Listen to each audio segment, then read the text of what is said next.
ये तो बाबरी जैसा फैसला है। भोजशाला वर्डिक्ट पर असदुद्दीन ओवैसी निराश नजर आए हैं। उन्होंने एक बड़ा स्टेटमेंट इस पे पास किया है। तो वहीं विधायक टाइगर राजा ने बताया 124 साल बाद लंबी जंग के बाद जीत हुई है। अब आप सोच रहे होंगे कि आखिरकार मैं ये तमाम पॉलिटिशियंस के बड़े नेताओं की स्टेटमेंट क्यों बता रही हूँ, आखिरकार क्या ऐसा मसला है। तो ये जो मामला है वो बहुत पुराना है। मध्य प्रदेश का ये मामला है, धार भोजशाला, जहाँ पर एक ऐतिहासिक फैसला आज कोर्ट की तरफ से लिया गया है और इसे जीत हिंदुओं के पक्ष में बताई जा रही है। मैं पूरा मामला आपको बताऊंगी और आखिरकार क्यों असदुद्दीन ओवैसी इसको बाबरी मस्जिद की तरह बता रहे हैं वो भी बताऊंगी। नमस्कार, आप देख रहे हैं न्यूज़ 18 का डिजिटल प्लेटफॉर्म। मैं हूं आपके साथ श्रुति श्रीवास्तव। भोजशाला मामले में इंदौर हाईकोर्ट ने ऐतिहासिक फैसला सुनाते हुए परिसर में हिंदुओं को पूजा का पूर्ण अधिकार दे दिया है। कोर्ट ने एएसआई सर्वे और अयोध्या मामले की मिसाल देते हुए माना कि यह स्थल मूल रूप से वाग्देवी मंदिर और संस्कृत केंद्र था और इस निर्णय पर असदुद्दीन ओवैसी ने इसे बाबरी जैसा बताकर विरोध किया। वहीं टाइगर राजा सिंह ने इसे हिंदुओं की 124 साल पुरानी बड़ी जीत करार दिया है। विस्तार से समझिए। दरअसल मध्य प्रदेश हाईकोर्ट की इंदौर बेंच ने धार की ऐतिहासिक भोजशाला को लेकर हिंदू फ्रंट फॉर जस्टिस के पक्ष में ऐतिहासिक निर्णय सुनाया है। इसे लेकर एआईएमआईएम के चीफ असदुद्दीन ओवैसी ने निराशा व्यक्त की है और सुप्रीम कोर्ट जाने की बात कही है। वहीं विधायक टाइगर राजा सिंह ने इसे सत्य की विजय और हिंदुओं की प्रचंड जीत बताया है। राजा सिंह ने कहा कि भोजशाला के लिए हिंदुओं का 124 साल का लंबा संघर्ष आज सार्थक हुआ है। हाईकोर्ट ने स्पष्ट रूप से हिंदू फ्रंट फॉर जस्टिस की दलीलों को स्वीकार करते हुए मुस्लिम पक्ष के दावों को खारिज कर दिया।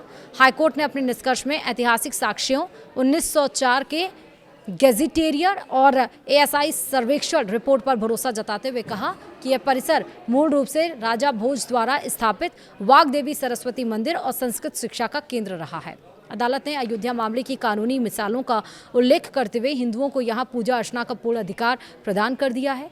तो वहीं असदुद्दीन ओवैसी ने कहा, उन्होंने इस फैसले पर कड़ी आपत्ति जताई और इसकी तुलना बाबरी मस्जिद के फैसले से की। ओवैसी ने कहा कि इस आदेश में गंभीर समानताएं हैं और उन्हें उम्मीद है कि सुप्रीम कोर्ट इस गलती को सुधारते हुए हाईकोर्ट के आदेश को पलट देगा। तो वहीं विधायक टाइगर राजा सिंह ने क्या कहा, उन्होंने इसे सत्य की विजय और हिंदुओं की प्रचंड जीत बताया है। राजा सिंह ने कहा कि भोजशाला के लिए हिंदुओं का 124 साल का लंबा संघर्ष आज सार्थक हुआ। उन्होंने इस फैसले को ऐतिहासिक बताते हुए पूरे देश के हिंदुओं को बधाई दी। तो वहीं कुछ मुख्य पॉइंट्स भी इस फैसले के आ जाए हैं, वो समझिए। हिंदू पक्ष की जीत यहाँ पर मानी गई है। कोर्ट ने भोजशाला परिसर में हिंदुओं को पूजा अर्चना का पूर्ण अधिकार दे दिया है। अदालत ने 1904 के ऐतिहासिक रिकॉर्ड्स और एएसआई की वैज्ञानिक सर्वेक्षण रिपोर्ट को आधार माना है। वहीं फैसले में स्पष्ट किया गया है कि यह स्थान मूल रूप से राजा भोज द्वारा स्थापित वाग्देवी सरस्वती मंदिर और संस्कृत शिक्षा का केंद्र था। तो वहीं कोर्ट ने अपने निर्णय में अयोध्या मामले के कानूनी सिद्धांतों और निरंतरता के तर्क को लागू किया है। यह फैसला न केवल एक धार्मिक स्थल के स्वामित्व को तय करता है, बल्कि भारतीय न्यायिक व्यवस्था में निरंतरता के सिद्धांत को भी मजबूत करता है। हाईकोर्ट ने माना है कि मुस्लिम पक्ष यह साबित करने में विफल रहा है कि वहां हिंदू परंपरा कभी पूरी तरह समाप्त हुई थी।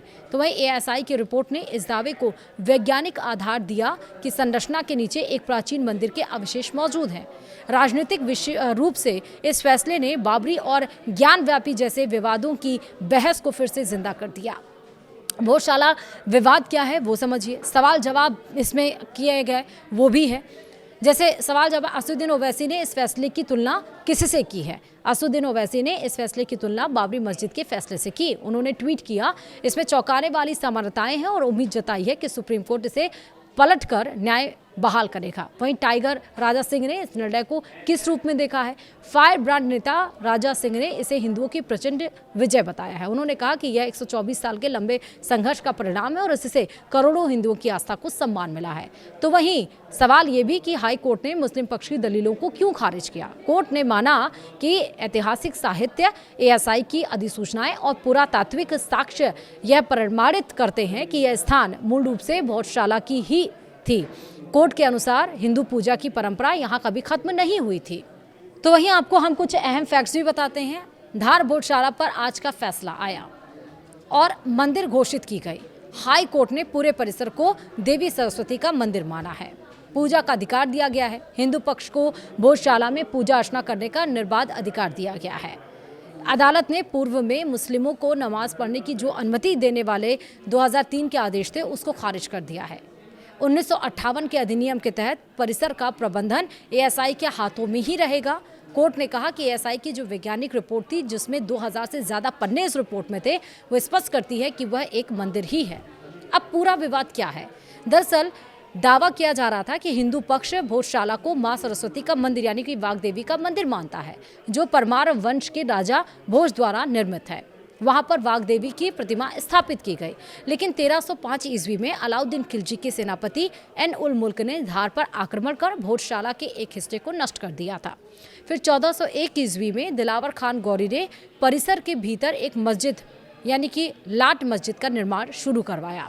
1514 ईस्वी तक महमूद शाह खिलजी द्वितीय के काल में सूफी संत कमाल उद दीन चिश्ती की दरगाह के पास मुख्य मस्जिद का निर्माण पूरा हुआ और फिर विरोध हुआ। मुस्लिम पक्ष इसे कमाल मौला मस्जिद यानी कि कमाल मौला मॉस्क्यू मानता है और वहां नमाज पढ़ने का दावा करता है। विवाद यहीं से शुरू हुआ। फिर उसके बाद एएसआई की सर्वे रिपोर्ट के अनुसार वर्तमान संरचना में प्राचीन मंदिरों के खंभों और मलबों का उपयोग किया गया। पहले 2003 की व्यवस्था के तहत हिंदू मंगलवार को और मुस्लिम शुक्रवार को नमाज पढ़ते थे, जिसे अब हाई कोर्ट ने बदल दिया। तो वहीं 1875 ईस्वी में खुदाई के दरमियान परिसर से वाग्देवी की मूल प्रतिमा मिली, जिसे बाद में अंग्रेज ब्रिटिशर्स लंदन ले गए और यह वर्तमान में ब्रिटिश संग्रहालय में है, जिसे लाने के लिए कोर्ट ने कह दिया है। तो यह विवाद सदियों पुराना है, जो अब हाई कोर्ट के फैसले के बाद एक नया मोड़ ले चुका है। मोड़ ये कि हिंदू पक्ष जहां आज उनके लिए आज का 15 मई ऐतिहासिक दिन है, होली दिवाली से कम नहीं आज का दिन है, जहां हिंदू पक्ष भावुक नजर आए, खुशी के मारे उनकी आंसू छलक पड़े, तो वहीं मुस्लिम पक्ष के भी आंखों में आंसू रहा, क्योंकि उनके हक में फैसला नहीं आया। मुस्लिम पक्ष ने कहा कि हम हाई कोर्ट के इस फैसले को सुप्रीम कोर्ट में चैलेंज करेंगे। फिलहाल आगे देखना होगा कि क्या होगा, लेकिन इस वीडियो में इतना ही। नमस्कार।